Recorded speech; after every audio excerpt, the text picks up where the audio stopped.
Hi friends, ఈరోజు నేను egg curry చేస్తున్నా అండి.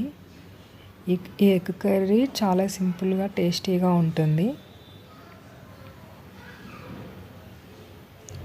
ముందుగా మనం ఒక ప్యాన్ తీసుకొని అందులో ఆయిల్ వేసి కొంచెం ఆవాలు, కొన్ని జీలకర్ర వేసి వాటిని చిటపటలాడని ఇవ్వాలి.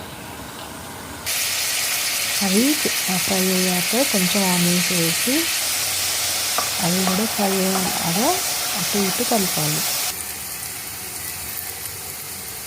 మనం ఆనియన్స్ మగ్గుతున్నప్పుడే కొంచెం సాల్ట్ వేస్తే అవి తొందరగా ఫ్రై అయిపోతాయి. అందులోనే కొంచెం మనం టర్మరిక్ పౌడర్ వేసి అటు ఇటు కలపాలి. కొంచెం అల్లం వెల్లుల్లి పేస్ట్ కూడా వేసి మనం ఎగ్స్ని అందులో వేయాలి. అందులో మనం ఎగ్స్ వేసి వాటిని కలపకుండా మూత పెట్టేసేయాలి. ఒక 5 మినిట్స్ తర్వాత ఎగ్స్ అన్నీ బాగా ఉడికిపోతాయి. ఇప్పుడు వాటిని మనము అటు ఇటు కలిపి అందులో కొంచెం చిల్లీ పౌడర్, కొంచెం ధనియా పౌడర్, ఇంకా కొంచెం గరం మసాలా యాడ్ చేసుకోవాలి.